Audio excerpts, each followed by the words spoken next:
नमस्कार दोस्तों, मैं धीरेन्द्र पुंडीर आपका इस YouTube चैनल पर स्वागत करता हूं। कल हम लोगों ने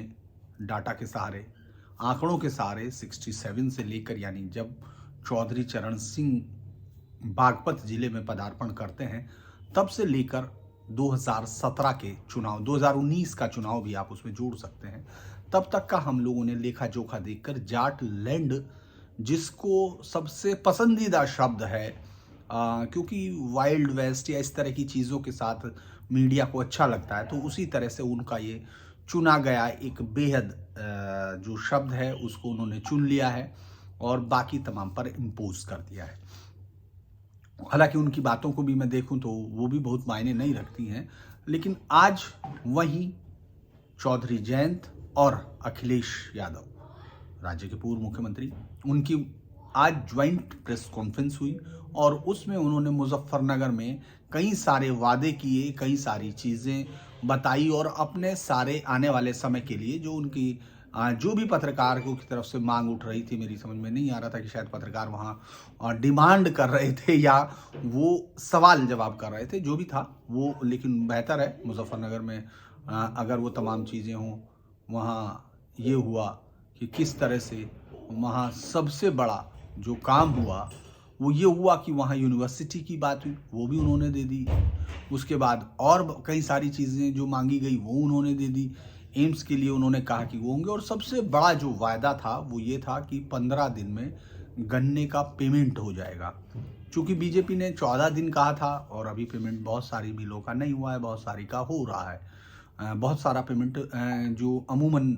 ऐसा कहा जा रहा है, मैं बहुत सारे मिल्स के डाटा पे नहीं हूँ, लेकिन वो 1-2 मिल गिनवा पाए जिनका पेमेंट पिछले साल का बकाया है, लेकिन ज़्यादातर पर पेमेंट आ रहा है। तो ये इसके बाद ये वायदा वहाँ काफ़ी बड़ा हो सकता है अगर चुनाव इस मुद्दे पर हो रहा होता, यानी जातिवाद से मुक्त अगर ये चुनाव होता तो शायद ये तमाम जो घोषणाएं हैं ये बहुत मायने रख रही होती। लेकिन वहाँ चूंकि अखिलेश यादव और जयंत चौधरी की ये प्रेस कॉन्फ्रेंस, मुझे लगता है कि ये उस बात का भी एक जवाब हो सकती है जो यहाँ से केंद्रीय गृह मंत्री जो अमित शाह हैं उन्होंने उसको बताया, जो एक प्रेस कॉन्फ्रेंस करके या जाटों के साथ मुलाकात करके एक नई कहानी उन्होंने पेश करने की कोशिश की कि हम जयंत चौधरी को आमंत्रित कर रहे थे या कर नहीं रहे थे। ये रणनीति है या किस तरह की चीज़ थी, उस सब को मुझे लगता है कि बीजेपी को शायद चुनाव के बाद बहुत सोचना होगा, क्योंकि जीतने के बाद आपसे कोई ये नहीं पूछता कि आपकी रणनीति क्या थी, और हार जाते हैं तो आप बताने के लिए वहाँ होते नहीं हैं। ये एक पुरानी कहावत है, जनरल को कई बार इस्तेमाल करते रहे हैं। तो लिहाजा ये रणनीति क्या थी जिसके सहारे जो गृह मंत्री अमित शाह हैं उन्होंने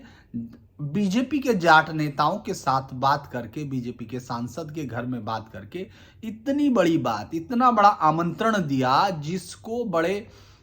ही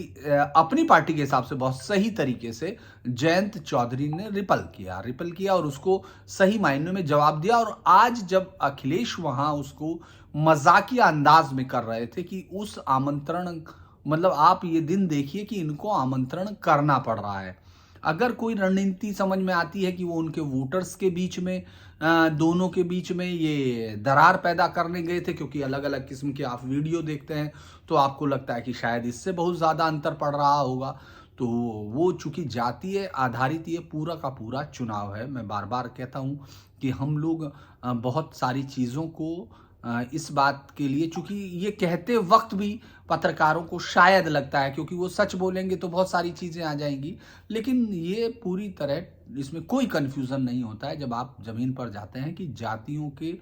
मिलने और बिखरने के चलते ही ये तमाम चुनाव उत्तर प्रदेश में बहुत मायने रखते रहते हैं। वहाँ जो सामने वाले आदमी से आप समझना चाहते हैं, पहले उसकी जातीय का जो मौजूदा जो पॉलिटिकल सिनेरियो, उसमें वो किस पोजीशनिंग में है, वो किस जगह पर खड़ा है, उसकी कास्ट जहाँ खड़ी है उसके साथ। हाँ, पिछले कुछ समय से ये चेंज ज़रूर है कि जो बीजेपी एक पार्टी के तौर पर नेशनल पार्टी के तौर पर है, नेशनलिस्ट आप माने ना माने वो आपके अपने वाक्य हो सकते हैं। तो नेशन की जो नेशनल पार्टी है उसने बहुत जगह जातियों के इस गणित को तोड़ने के बाद ही सत्ता हासिल की है और परसेंटेज ऑफ वोट अपना इतने ऊपर पहुंचाया है, जो उत्तर प्रदेश के बहुत समय यानी 89 के बाद की राजनीति में एक तरह से एक असंभव सा टास्क हो गया था। वहाँ जातियाँ मिल रही हैं, वो बिखर रही हैं, या धर्म के नाम पर ध्रुवीकरण, चूंकि वो आज की कोई बात नहीं है जैसे बहुत सारा कहा जा रहा है। उन्होंने भी कहा कि सबसे खराब कानून व्यवस्था है। तो ये सब चीज़ें दरअसल आंकड़ों पे कोई भी इन पर बात करेगा तो अगर ये पक्ष में जा रही हैं तो शायद वो चूज कर लेगा, और जो विपक्ष में है तो वो ये मानने से इनकार कर देगा, जो वोटर होगा जिस भी जो अपनी पोजीशन किए हुए है अपनी कास्ट के हिसाब से, कि इन आंकड़ों का कोई मतलब है। लिहाजा गृह मंत्री अमित शाह का वो दांव क्या था, वो क्यों ये चाहते थे कि बीजेपी को एक ऐसी पार्टी के तौर पर प्रस्तुत किया जाए कि वो डेस्परेट दिख रही है। वो ये कह रहे हैं कि 2017 में 2014 में आपने हमको सत्ता दिलाई बीजेपी को, 2017 में आपने दिया और फिर 2019 में आपने वोट किया, जबकि डाटा मैं आपको बता चुका बहुत सारी चीज़ें। और अगर हम अखबारों और मीडिया की, इलेक्ट्रॉनिक मीडिया की उन साइटों पर भी जाकर देखें और उसके आधार पर भी मान ले तो ये वोट परसेंटेज अगर सिर्फ वहीं, वैसे तो पूरे स्टेट में ये 1 पॉइंट समथिंग बैठता है, 2% के करीब वोटर होता है, लेकिन अगर आप सब कुछ जोड़ लेते हैं उनके हिसाब से भी मान लेते हैं तो 17% वोट है। और ये बहुत इंटरेस्टिंग, मैं नहीं मानता हूँ ये 8 से 9 से ज़्यादा फीसदी वोट नहीं होगा, लेकिन अगर आप उसको इस तरह से गौर करते हैं तो लगता है जैसे बाकी तमाम कास्ट की जो उनको दिया गया वोट है उसको अमित शाह मिनिक्यूल करके दिखाने की कोशिश कर रहे थे, या वो ऐसा इतना बड़ा कदम आखिर क्यों उठा रहे हैं। कल फिर वो जाएंगे, वो वहाँ फिर मिलेंगे, मुजफ्फरनगर में रहेंगे, वो शनिवार को फिर वो घर घर भी पर्चे बांटेंगे, और मुझे लगता है कि पूरी ताकत मुजफ्फरनगर में झोंकने की कोशिश की जा रही है। और उन दोनों की जो मुझे लगता है कि अगर कोई गठबंधन में, चूंकि ये इतना सादा सा दांव था जो सामने वाले को बेहद आसानी से समझ आ रहा था, अगर ये कोई दांव था तो, और उन्होंने बहुत आसानी से इसकी काट भी कर दी और अपने वोटर्स को ये उन्होंने मैसेज दे दिया कि जयंत चौधरी यहाँ से अभी नहीं जा रहे हैं। मैंने फिर कहा अभी नहीं जा रहे हैं, हालांकि उन्होंने कहा कभी नहीं जा रहे हैं। जयंत चौधरी का कहना यह था कि कभी नहीं जा रहे हैं, लेकिन मेरा मानना यह है कि वो अभी नहीं जा रहे हैं, क्योंकि एक स्थिति में तो समाजवादी पार्टी और उनके गठबंधन की सरकार बनती है तो उसमें जाने की कोई संभावना ही नहीं है, और दूसरे में अगर बीजेपी पूरी तरह बनती है तो अब उनको जरूरत नहीं है। 2024 से पहले बीजेपी की रणनीति में उनकी कोई भूमिका नहीं होगी। तो वो कह रहे हैं कभी नहीं जा रहे हैं, और मैं उसको कह रहा हूं कि वो अभी नहीं जा रहे हैं। तो इसके बाद अगर फिर मतलब आप आगे की तरफ बढ़ेंगे तो आप देखेंगे कि मुजफ्फरनगर में तमाम जो समाजवादी पार्टी के किस वोटर को मैसेज दे रहे थे अखिलेश वहां के मुस्लिम समाज के वोटर्स को ये मैसेज दे रहे थे कि वो इस गठबंधन पर पूरा यकीन कर रहे हैं, और इसीलिए आपको ये स्वीकार होना चाहिए जो बीच के वीडियो, जो वायरल वीडियो, या जिनको जो दूरी बढ़ाने की कोशिश इनकी थी, अगर वो वीडियो इस तरह से पब्लिश हो रहे थे तो मुझे लगता है कि उसको काटने के लिए वो दोनों लोग वहां मौजूद थे। लेकिन सवाल फिर वही आता है कि क्या मुस्लिम और जाट समीकरण ही मुजफ्फरनगर, मेरठ, सहारनपुर में नहीं जोड़ता हूँ क्योंकि सहारनपुर में वहाँ जाट इतने प्रभावी हैं भी नहीं, मतलब इतनी संख्या में नहीं है कि वो बहुत ज़्यादा प्रभाव कहीं डाल सकें। नागपुर में 8 से 10 हज़ार वोटर्स हैं, लेकिन बाकी तमाम जगह पर जहाँ समाजवादी पार्टी अपने से जीती थी वहाँ वो, जैसे आप कांग्रेस को 2 सीटें मिली थी, समाजवादी पार्टी को वहां सीट मिली थी, तो कांग्रेस का मतलब भी वो चूंकि गठबंधन में लड़ी थी तो लिहाजा वहां इस बार समाजवादी पार्टी खुद से कांग्रेस को रिप्लेस करने की कोशिश करेगी, यानी वहां आरएलडी का बहुत दखल नहीं रहेगा। मुजफ्फरनगर में आप उन सीटों पर देखेंगे जहां उनका दखल है, जैसे उन्होंने खतौली सीट पर राजपाल सैनी को टिकट दिया जो विक्रम सैनी का सामना करेंगे, और वहां जो है चूँकि जब खतौली विधानसभा कभी हुआ करती थी जिसमें बुढ़ाना शामिल होता था, तब वो जाट बाहुल्य सीट मानी जाती थी। और अगर हम लोग वहाँ उनका बुढ़ाना की लिस्ट देखते हैं तो वहाँ 2 बार ये राजपाल बालियान जो अभी आरएलडी से बुढ़ाना से टिकट लेकर लड़ रहे हैं, वो वहाँ से एक बार भारतीय किसान कामगार पार्टी और दूसरी बार रालोद से, चूँकि दोनों 96 और 97 में बनी हुई पार्टियाँ, मतलब उन्हीं की पार्टियाँ, चौधरी अजीत सिंह की बनाई गई पार्टी थी, ये उन्हीं सब से जीते हुए हैं। तो लिहाजा उस वक्त, लेकिन चूँकि जो नया परिसीमन आया था उसमें जानसठ और उसके तमाम गाँवों को शामिल किया गया, बजाय इसके कि वो जोड़ें नया चीज़। तो मुझे लगता है कि वो एक बड़ा गठबंधन का वो ताकत वहां उस वक्त तक थी जब तक कि आपके खतौली बुढ़ाना साइड के गांव जो जाट बाहुल्य थे वो उसमें जुड़े हुए थे। लेकिन अब इसमें काट कर इस चीज को जोड़ दिया गया। माफ कीजिए, मैं बहुत लोकल, आज मैं डाटा का भी सहारा नहीं ले रहा हूं, आज मैं सिर्फ इस रणनीति को समझने की कोशिश कर रहा था कि आखिर ऐसा क्या था जो अमित शाह जाटों के अपने नेता, अपनी पार्टी के नेता, जो यकीनन उन्हीं को वोट देंगे क्योंकि वो उनकी पार्टी से सत्ता में है, उन्हीं की वजह से वो वहाँ सरकार ताकत में है, और वो हार जाएंगे तो उनसे ताकत ले ली जाएगी। तो लिहाजा कौन होगा जो ताकत खोना चाहेगा, तो इसीलिए उनको वोट देना ही है। उनको कोशिश भी करनी है कि उनको ताकत दे, उनकी ताकत बरकरार रहे, ताकि 2024 के समय में भी वोट मिल सके और या इस सरकार में वो सत्ता में अपनी भागीदारी की बात कर सके। अब ऐसे में जो रणनीति थी वो आपकी सहारनपुर में, उस रणनीति का कोई मतलब नहीं था क्योंकि वहाँ वो बहुत ताकतवर नहीं है। मुजफ्फरनगर में उनके पास एक सीट भी नहीं थी। उससे पहले भी उनके पास जो सीट थी 2019 के लोकसभा इलेक्शंस में चौधरी अजीत सिंह वहां मात खा चुके थे। भले वो 6000-7000 की वोट की हार थी, लेकिन वो हार चुके थे क्योंकि तब का सबसे बड़ा जो ताकतवर गठबंधन हो सकता था, उस गठबंधन के साथ वो लड़ रहे थे समाजवादी पार्टी, बहुजन समाज पार्टी और साथ में आरएलडी। आप अगर जातियों के आंकड़े पर जाते हैं तो इस गठबंधन से ताकतवर गठबंधन शायद आप कागजों पर नहीं ढूंढ पाएंगे। लेकिन मैंने फिर कहा कि जो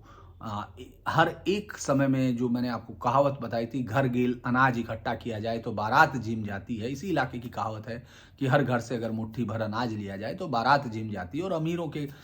घर से जो है कई बार मेहमान भूखा चला जाता है। तो वो तमाम चीज़ों में चूंकि बीजेपी जो मोस्ट बैकवर्ड जो इकोनॉमिक क्लास के माध्यम से उसने अपने आप को कहा कि ये एक नई रणनीति होती है, उस रणनीति ने उसको जीत की तरफ दिया। वो पश्चिमी उत्तर प्रदेश में उसके साथ खड़े होने से बीजेपी कुछ हिचकती हुई दिख रही है। क्या ये दोनों नेतृत्व के बीच का अंतर दिखाई दे रहा है? क्योंकि वेस्टर्न में अगर हम बात करते हैं तो ये योगी आदित्यनाथ की लहर का इलाका है। वहां योगी आदित्यनाथ अपने कानून व्यवस्था के दम पर जो उन्होंने की है उस पर वोट मांग रहे हैं और उस पर वो पहला एजेंडा बता रहे हैं। और मुझे लगता है कि कोई मुख्यमंत्री इतने लंबे अरसे से, जितना अगर हम लोग 1999 से चुनाव की कवरेज को अगर मैं देखता हूं, तो मुझे लगता है कि कोई मुख्यमंत्री शायद इतने लंबे समय के बाद अपना कानून व्यवस्था के नाम पर वोट मांग रहा है, वरना वो कानून व्यवस्था को इन इलाकों में बताने से या उसको मुद्दे पर लाने से भी हिचकता है। तो वो तमाम चीजों से अलग हटके बीजेपी जिस तरह से सिर्फ जाट गठबंधन के नाम पर वो उनको ऑफर कर रही है, वो उनको हर आपको दिखेगा कि हर चीज को उसके इर्द गिर्द बनाया जा रहा है। ये रणनीति क्या, मुझे लगता है कि जमीन से कटने का कोई रास्ता दिखाती है कि वो कटे हुए हैं, इस बात का सबूत दिखा रही है कि उनका जमीन से रिश्ता कटा हुआ है। क्योंकि अभी भी अगर आप इस पूरे बीजेपी की जीत का आधार पूरे पश्चिमी उत्तर प्रदेश में देख रहे हैं तो वो जीत की पटकथा जाट नहीं लिख रहे हैं। आपको वहां दूसरी जातियां, दीगर जातियां मिलेंगी जो बिना किसी लीडरशिप के, उन्होंने इतने टिकट उनको नहीं मिल रहे हैं, लेकिन वो इतनी शिद्दत के साथ बीजेपी के साथ वहां अभी भी खड़ी हुई हैं। यहां तक कि जो गुर्जर समुदाय है, जिसका लेकर बहुत ज्यादा बीच में जो मिहिर भोज को लेकर जो एक अजीब किस्म का विवाद शुरू हुआ था, उस पर वो उसके बावजूद बीजेपी के साथ बहुत ताकत के साथ खड़ा हुआ दिख रहा है। अगर हम उस कैंडिडेट उस पर्टिकुलर सीट को छोड़ दें जहां उनका कैंडिडेट खड़ा है और तीनों चारों पार्टियों में सिर्फ उन्हीं के पास उनकी बिरादरी का कैंडिडेट है, तो वो उस जगह पर हो सकता है कि उसमें डिवीजन होता, उसमें भी डिवीजन, एकजुट होकर कोई वोट नहीं जा रहा है। बीजेपी के साथ पाल समाज दिखता है, जो चूंकि उसकी कोई आप देखेंगे कोई बहुत ज्यादा एंट्री दूसरे दलों में भी नहीं की, आपको वो लुभाते हुए भी नहीं दिख रहे हैं। मुझे लगता है कि जो रणनीति बीजेपी के तमाम जो इस समय जो केंद्र की तरफ से लीडरशिप दी जा रही है, वो जो रणनीति बना रहे हैं उससे बेहतर समाजवादी पार्टी और आरएलडी का गठबंधन बना रहा है। अगर हम उनके बरक्स देखें, मुख्यमंत्री योगी कहीं हिट कर रहे हैं, उनको ये मालूम है मुझे इस इलाके में क्या कहना है और क्या करना है। यानी बीजेपी को जिताने के लिए अगर एक लहर के तौर पर अगर वहां कोई है तो वहां मुख्यमंत्री योगी आदित्यनाथ है। वो ये जानते हैं कि मुझे कहां हिट करना है, और उनकी दिक्कत ये है कि जो टिकटों का बंटवारा हुआ है उसमें बहुत ज्यादा लोगों को रिपीट कर दिया गया। ये भी एक मुझे लगता है कि ये भी केंद्रीय रणनीति जो है, जो भी केंद्रीय रणनीति बना रहे हैं, उनकी एक दिक्कत थी कि उन्होंने इतना बड़ा होने दिया, ये इशू को इतना बड़ा हो जाने दिया कि वहां वो जब तक ये मैसेज नहीं चला गया कि बीजेपी अब टिकट काटने में अपने आप को असहज महसूस कर रही है और अपने आप को इतना ताकतवर नहीं मान रही है, तब तक कि उन्होंने इस टिकट को रिपीट नहीं किया। वो चाहते तो ये संभव हो सकता था। मुझे लगता है कि वो भी एक रणनीति थोड़ा सा बीजेपी के लोगों को, वोटर्स को कंफ्यूज कर रही है। इसके अलावा आप लगातार आप इतनी बार आपने देखा होगा कि जितना इस्तेमाल उन्होंने उस तमाम उसका किया है, जाट समुदाय को लेकर वो जितने सजग नजर आ रहे हैं, उतने वो वहाँ जो निषाद समाज है, जो वहाँ अलग अलग तरह, जहाँ सैनी समाज है, वहाँ गुर्जर समाज है, पाल समाज है, जो कि एकमुश्त वोटर हैं, और वाल्मीकि समुदाय से जो बहुत जबरदस्त समर्थन बीजेपी को मिलता रहा है, अगर आप उनके यहाँ जाकर देखते हैं तो उस पर भी बीजेपी की रणनीति आपको कहीं बिखरी हुई दिख रही है। लगता है कि जैसे बीजेपी कुछ और सोच रही, जादू की तरह। या तो उनको ये मालूम नहीं था कि 2017 2019 में जो वोट है वो किन लोगों का है, वो कैसे जादू के आधार पर उन तक जीत आई है, या तो वो उस लहर के आधार को और अपनी रणनीति के जो दोनों का समन्वय होना चाहिए उसमें कोई कंफ्यूजन क्रिएट हो रहा है, ऐसा लगता है कि ये हो। आप मेरठ में देखेंगे, मेरठ की कुछ सीटों पर ये असर होगा, क्योंकि मुजफ्फरनगर में की गई ये रैली बहुत सारे मायनों में अनूठी इसलिए है क्योंकि मुजफ्फरनगर में बहुत सारी चीजें टेस्ट होनी है। मैंने आपको बताया बुढ़ाना बहुत इंपॉर्टेंट सीट होने जा रही है, क्योंकि टिकैत का घर उसमें पड़ता है। राजपाल बालियान वो है जो पहले रालोद से जीत चुके हैं, फिर भारतीय किसान यूनियन से रिलेटेड है लेकिन रालोद से जीते, उसके बाद भारतीय किसान कामगार पार्टी से जीते। उसके अलावा नावेद है, वो जो नावेद हसन, वो जो मुनव्वर हसन की उस पावर पर है, जो वहाँ देखा जाना है। इसके अलावा बहुत इंपॉर्टेंट सीट के तौर पर शामली की सीट है। उसके बाद चरथावल को अपने वो बनाए हुए हैं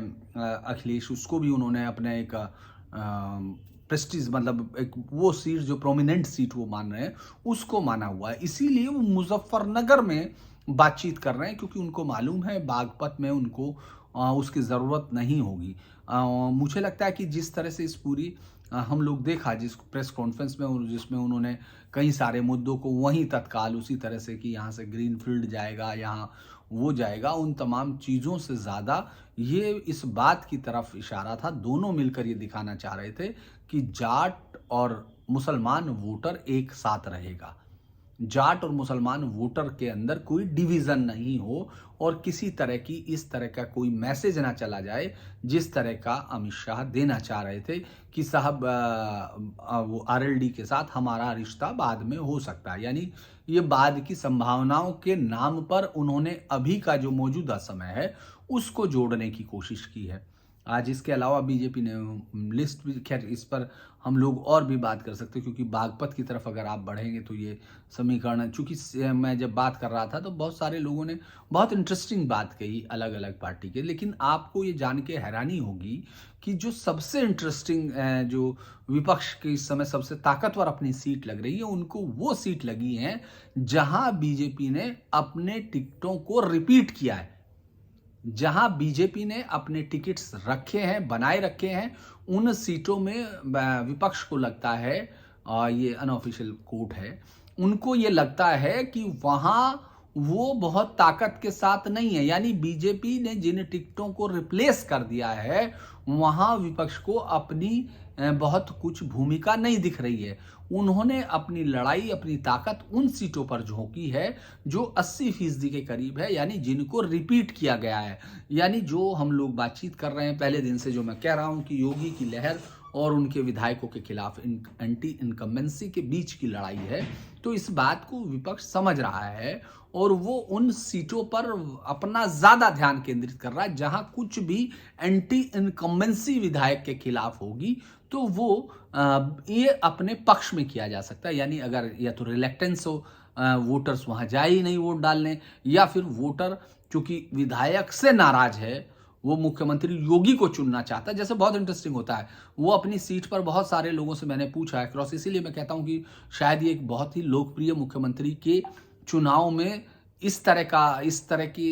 इश्यूज पर आके खड़ा हो जाना बहुत ही रेयर चांस होता है। जैसे बहुत सारे लोगों से मैं पूछता रहा तो उन्होंने ये कहा कि हमारा कैंडिडेट, हम यहाँ बीजेपी को हरा रहे हैं, क्योंकि बीजेपी का कैंडिडेट बहुत खराब है, हम उसको वोट नहीं करेंगे, हराना जिताना तो हम लोग 10 मार्च को ही देखेंगे, लेकिन हम मुख्यमंत्री योगी को चाहते हैं। और ये बसपा को वोट देने वाला भी है, जो मतलब जो उनका कैंडिडेट है, अगर हम लोग देखते हैं, और ये समाजवादी पार्टी के कैंडिडेट को वोट देने वाले लोग भी हैं, जो अमूमन उनके बेसिक वोटर्स नहीं हैं, लेकिन वो वोट दे रहे हैं। जैसे एक बड़ी सीट इंटरेस्टिंग होगी मेरे लिए, मैं उस पर कोई भविष्यवाणी नहीं कर रहा हूँ, और मैं कोशिश करूंगा भविष्यवाणी से ज़्यादा आपको बता दूं, क्योंकि ये सब चीज़ें, मुझे लगता है कि भविष्यवाणी करना हमारा काम नहीं होता है कि इतनी सीट आएंगी, इतनी आएंगी। मैंने बंगाल को किया तो उसमें हम लोगों ने वो जो ट्रेंड है उसको देखा, लेकिन वो ट्रेंड एग्जैक्ट हम लोग उसको, क्योंकि ये बहुत सारी एक एक छोटी छोटी चीज़ें होती हैं जिनको एक एक सीट को हम लोगों को एनालाइज करना होता है कैंडिडेट के हिसाब से, तब हम उसके आधार पर सीट बाई सीट अंतर करना चाहिए। क्योंकि मुझे लगता है ये बता देना किसी के लिए बहुत आसान होता है, बहुत सारे पत्रकारों के लिए, कि फला आ रहे हैं, इतनी सीट आ रही है, वो इतनी सीटों के नाम भी नहीं जानते होंगे। अगर उनसे पूछा जाए कि ये जितनी आपने 250 सीटें कही, क्या आप लिख सकते हैं, बता सकते हैं, तो शायद ही कोई ऐसा पत्रकार होगा जो आपको 250 सीटें 403 में से बता पाएगा। लेकिन चूंकि चल जाएगा, फिर उसमें कोई बात ही नहीं, अगर आ गई तो ठीक है, नहीं आई तो कोई बात ही नहीं। तो मुझे लगता है कि अगर मैं 1-2 सीटें जिन पर मेरी बहुत नज़र रहेगी, और आपको भी रखना चाहिए, क्योंकि ये जब हम लोग 10 मार्च को बात करेंगे बाद में, तो उस पर आप भी सवाल कर सकते हैं, मुझसे भी कर सकते हैं। हो सकता है कि मेरा आकलन भी गलत भी हो सकता हो। मैं तो आपके साथ हर आकलन को अपना आधार बताता हूँ, जिसकी वजह से तो आधार गलत होगा तो आकलन गलत हो जाएगा। अगर जैसे देवबंद आपको एक ऐसी सीट है जो मैंने कहा कि जिस पर लेकर सबसे ज़्यादा, आपको याद होगा, हल्ला मचा था, सबसे ज़्यादा जिसको लेकर ये कहा गया था कि वहाँ ईवीएम बदल गए और फला चीज़ें हो गई। वैसे मेरे पास तमाम मुस्लिम वोटर का मैंने डाटा, आज मैं उसको एनालाइज भी कर रहा था, अगर आप उसको चाहेंगे तो मैं उसको दिखा भी सकता हूँ। मतलब वो काफ़ी डिटेल्ड डाटा है, लेकिन मुझे लगता है कि थोड़ा बोझिल हो जाता है। लेकिन मैं ये कह रहा हूँ कि आपको देवबंद की सीट पर निगाह रखनी होगी। देवबंद से कार्तिकेय राणा का टिकट हुआ, और कार्तिकेय राणा समाजवादी पार्टी से, तो जो बड़े गांव हैं, जो राजपूतों के बड़े गांव हैं, और भायला, रणखंडी, ये जो बड़े हैं, वो कार्तिकेय राणा को सपोर्ट कर रहे हैं, क्योंकि उनको ब्रजेश से बहुत दिक्कत है, बहुत विरोध है। और चूंकि अगर डिवीजन होता है, वहां राजपूत मतों का डिवीजन किसी भी हालत में बीजेपी के कैंडिडेट के लिए बहुत बड़ी परेशानियां खड़ी कर देगा। भले ही जो बीजेपी के नेताओं ने जो इस निर्णय को बचाने की कोशिश की थी, जो कि वो चाहते थे, और ये पूरी हवा थी कि शायद कट जाए, लेकिन जब योगी आदित्यनाथ वहां गए और एटीएस सेंटर का उन्होंने उद्घाटन किया था, उस समय ब्रजेश को देखकर लोगों ने कहा था कि अब इसका टिकट नहीं कटेगा, लेकिन ये सीट कट जाएगी, ये लोगों का मानना था, क्योंकि वहां मुस्लिम वोट कंसोलिडेट तौर पर कंसोलिडेट है और वो वोट करेगा। और उधर जो अगर राजपूतों का डिवीज़न होता है, तो वो ये हुआ जितनी बार भी वहाँ राजपूत अगर हारा है वो कैंडिडेट, वो तभी हारा है जब वोट उसके उसमें समाज के अंदर डिवाइड हो गई हो। ये बहुत सारे कारण हैं। चूँकि 2 बार वहाँ एक बार 77 की बात को हम लोग इसलिए नहीं कहते, 77 में तो एक आंधी थी जिसको जहाँ खड़ा किया, लेकिन वहाँ उस्मान जीता और उसके बाद फिर मावियाली एक उपचुनाव में जीता। इसके अलावा एक बार वहाँ शायद मनोज जीते हैं जो गुर्जर, बाकी तमाम जगह पर वहाँ राजपूत कैंडिडेट जीतते रहे हैं। लेकिन वो विरोध चूँकि टिकट कटने पर वो तमाम लोग साथ थे। हालाँकि इसमें ये भी कहा जा सकता है कि जो गाँव है अगर उनके गाँव का कैंडिडेट है वो तो जाना ही है। लेकिन इस डिवीज़न में ये ज़्यादा बेहतर कैंडिडेचरशिप होती, क्योंकि यूपी में जितने राजपूत वोटर अभी आपको दिख रहे हैं, अगर वहाँ उनकी बिरादरी का कोई दूसरी तरफ से खड़ा नहीं है, तो वो योगी आदित्यनाथ की तरफ जाते हुए, झुकते हुए दिखते हैं। चाहे वो जाति या कारण हो या जो भी उनका बीजेपी के तरफ प्रति पिछले कुछ समय से आया हुआ शिफ्ट है। अगर आप एक कास्ट को हम लोग एनालाइज़ करेंगे, क्योंकि हमने अभी कल जाटलैंड पे बात की, तो आगे और अलग-अलग कास्ट पर बात करेंगे। तो वो जो डिवीज़न है, जो पूरा वो डिवीज़न दिक्कत खड़ा कर सकता है। इसी तरह से मुझे लगता है कैराना सीट पर भी हम लोगों को नज़र रखनी चाहिए कि कैराना सीट में हुकुम सिंह जिस तरह से एक अपना प्रभुत्व बनाए हुए थे, उनकी बेटी उसको होल्ड कर पाएगी, इस पर लगातार बहुत सारे सवाल उठते रहे हैं। क्योंकि विधानसभा, लोकसभा दोनों चुनाव को अगर आप गौर करेंगे, तो वो एक बहुत ही हार है और वो बहुत वहाँ सीट के लिए बहुत बड़ी इतना अंतर, बहुत बड़ा अंतर है वहाँ उस सीट पर, क्योंकि आप उनके साथ उम्मीद कर रहे थे कि कोई और टिकट वहाँ के लोगों को लग रहा था कि होगा, लेकिन वो टिकट उसी तरह से हुआ, उसकी रिपीटिशन की वैल्यू है। इसी तरह से आप बहुत सारी चीज़ों के टिकट आगे, चाहे सरदना हो, चाहे ये मैं उन टिकटों की जिक्र कर रहा हूँ जहाँ आपको लगेगा कि ये बहुत ही संघर्ष में सीट हैं, या इन पर जैसे राजपूत कैंडिडेट के तौर पर आपको थाना भवन में भी सुरेश राणा काफ़ी टफ फाइट में दिख रहे हैं, सरधना में आपको संगीत सोम काफ़ी टफ फाइट में दिख रहे हैं। ये अलग अलग सीटें हैं जो बहुत सारी जगह पर लोगों का विरोध उन्हीं की बिरादरी का है। उनके बिरादरी के विरोध होने के चलते चूंकि टिकट चेंज करने की बहुत सारे लोगों को उम्मीद थी, वो नहीं हुए, तो उसका नुकसान हुआ। बजाय इसके कि मुझे लगता है कि बीजेपी की जो रणनीति अभी इस वक्त दिख रही है, वो जीत गए। मैंने फिर कहा कि अगर ये जीत जाते हैं तो हो सकता है कि उस रणनीति पर कोई बात ही ना हो, क्योंकि तब जीत गए। तब उनकी हर एक बात इसी तरह लिखी जाएगी कि जाट मुस्लिम कॉम्बिनेशन तोड़ दिया, जाटों ने बहुत बड़ा शिफ्ट कर लिया, इसलिए बहुत ताकत आ गई। जबकि मैं आपको आंकड़ों से दिखा चुका हूं कि 2017 में महज 43% जाट जिसको ने बीजेपी के पक्ष में वोट किया था, CSDS का सर्वे ये कहता है। तो इसके बावजूद बीजेपी ने 312 सीटें जीती और वेस्टर्न में 53 सीट जीती। 58 में से उन्होंने सफाया कर दिया एक तरह से। तो आप उस सफाई को क्या सिर्फ 43 वोट प्रतिशत से उस सफाई को मान रहे हैं?